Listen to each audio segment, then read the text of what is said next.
नमस्कार बंधुरा, आमी ओली लाइफ उइथ ओली चैनेले सबाइके स्वागत। आमार आजकेर रेसिपि माछेर डिमेर बड़ा। एटा किन्तु दुर्दान्त एकटा रेसिपि, खेते भीषणই भालो लागे गरम भातेर साथे। और अनेकेई माछेर डिम पछन्द करेन ना, किन्तु এইভাবে যদি করা যায় মাছের ডিমের বড়া रेसिपि, তাহলে आशा करी সবারই ভালো লাগবে। অতি অবশ্যই আপনারা আমার মতন করে একবার ট্রাই করে দেখতে পারেন, আশা করি আপনাদের ভালো লাগবে। এই সময়ে বাজারে প্রচুর পরিমাণে মাছের ডিম পাওয়া যাচ্ছে, তো রুই মাছের ডিম দিয়ে আমার আজকের রেসিপি। এই যে দেখুন, এখানে আমি রুই মাছের ডিমটা খুব ভালো করে ধুয়ে নিয়েছি পরিষ্কার করে। তারপর ওতে পরিমাণ মতন নুন আর হলুদ অ্যাড করে দিলাম।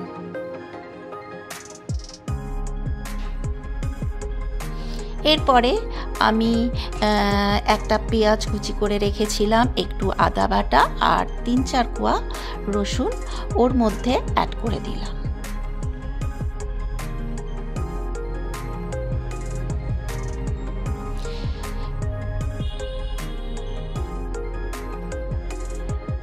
আপনারা চাইলে বেসন দিতেও পারেন, নাও দিতে পারেন। আমি দিয়েছি, বেসনটা দিলে বড়াটা খেতে ভালো হয়। এখানে আমি ৪ চামচ পরিমাণে বেসন অ্যাড করে দিলাম আর ২-৩টে কাঁচা লঙ্কা কুচি করে রেখেছিলাম, সেটাকেও অ্যাড করে দিলাম। এরপরে আমি মাছের ডিমটাকে খুব ভালো করে মাখিয়ে নেব।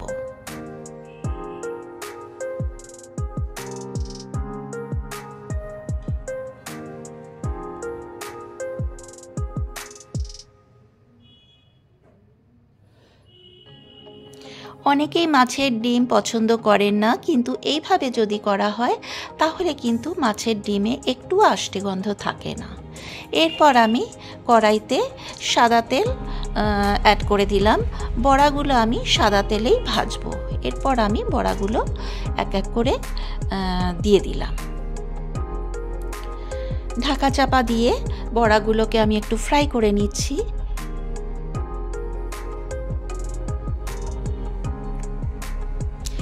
তো এই যে দেখুন, আমার এক রাউন্ড বড়া ভাজা হয়ে গেছে, আমি তুলে নিলাম। আবারও আমি দিয়ে দিলাম তেলের মধ্যে।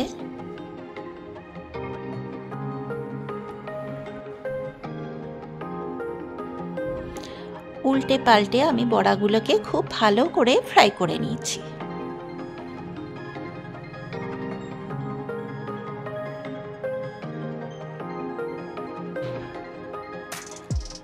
আবারও আমি বড়াগুলো তুলে নিলাম একটা পাত্রে।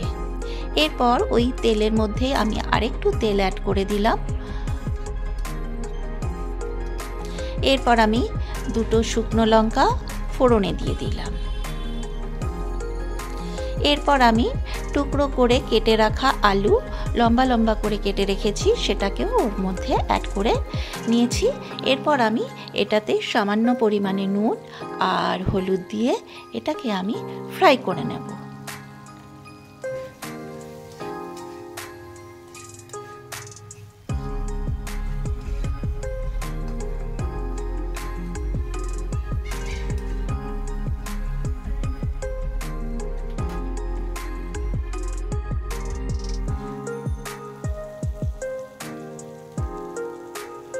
ঢাকা চাপা দিয়ে আমি আলুটাকে ফ্রাই করে নিচ্ছি।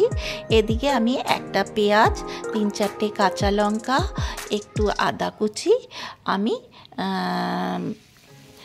পেস্ট করে নিচ্ছি।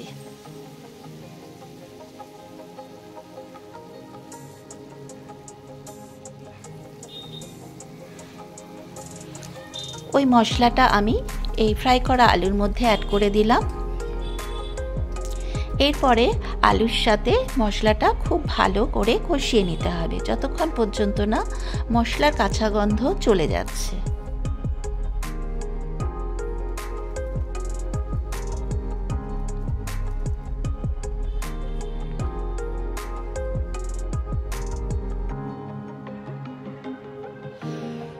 এরপর আমি কালারের জন্য একটু কাশ্মীরি মির্চ দিয়ে দিলাম।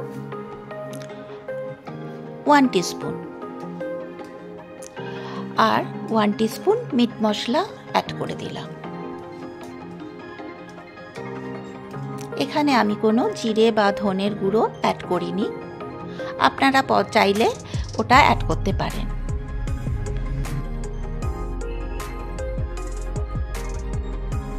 এরপরে আমি সমস্ত মশলার সাথে আবারও খুব ভালো করে আলুটাকে কষিয়ে নিচ্ছি।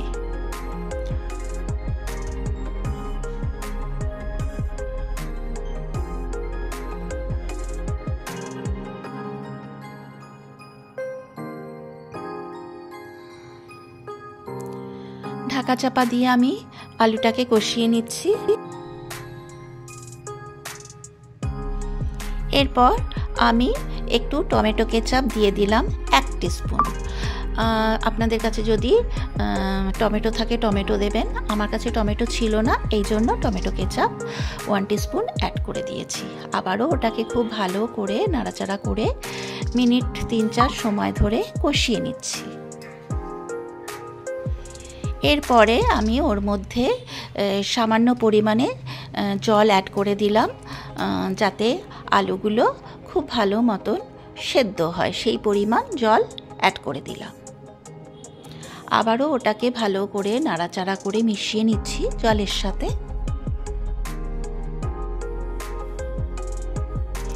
এরপরে ওটাকে আমি ঢাকা চাপা দিয়ে কুক হতে দিচ্ছি যতক্ষণ পর্যন্ত না আলু সুসেদ্ধ হচ্ছে।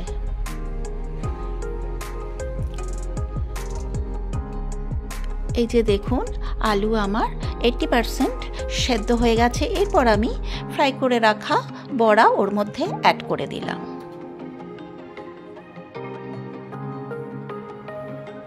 আবারও বড়ার সাথে আলু মশলা সব ভালো করে মিশিয়ে আবারও ঢাকা চাপা দিয়ে কিছুক্ষণ সময় ধরে কুক হতে দেব, যাতে বড়ার ভেতরে সমস্ত মশলা ঢুকে যায়। এই যে দেখুন, আমার মাছের ডিমের বড়ার রেসিপি কিন্তু অলমোস্ট রেডি হয়ে গেছে।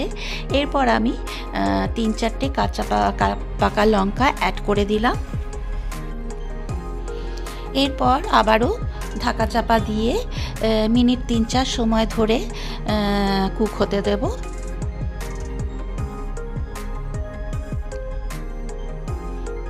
এই যে দেখুন, আমার মাছের ডিমের বড়ার রেসিপি কিন্তু অলমোস্ট রেডি হয়ে গেছে। কেমন হয়েছে? যদি ভালো লাগে অতি অবশ্যই আমার মতন করে বাড়িতে একবার ট্রাই করে দেখতে পারেন। আশা করি আপনাদের ভালো লাগবে। এটা কিন্তু গরম ভাতের সঙ্গে খেতে দুর্দান্ত লাগে। যদি ভালো লাগে আমার আজকের এই রেসিপি, তাহলে অতি অবশ্যই একটা লাইক শেয়ার কমেন্ট করতে ভুলবেন না। আর যারা আমার চ্যানেলে নতুন, এখনও পর্যন্ত আমার চ্যানেল সাবস্ক্রাইব করেননি, তাদেরকে আমার চ্যানেল সাবস্ক্রাইব করার জন্য অনুরোধ রইল। আর পাশে যে বেল আইকনটা আছে সেটাতে প্রেস করে দেবেন, তাহলে আমি নিত্য নতুন যা যা ভিডিও শেয়ার করব সেগুলো নোটিফিকেশান আপনাদের কাছে পৌঁছে যাবে। তাহলে আজ এই পর্যন্ত। এরপর আমি হাজির হব অন্য কোনো দিন অন্য কোনো নতুন ভিডিও নিয়ে। এটাই হচ্ছে আমার মাছের ডিমের ফাইনাল লুক। আমি একটা পাত্রের মধ্যে সার্ভ করেছি।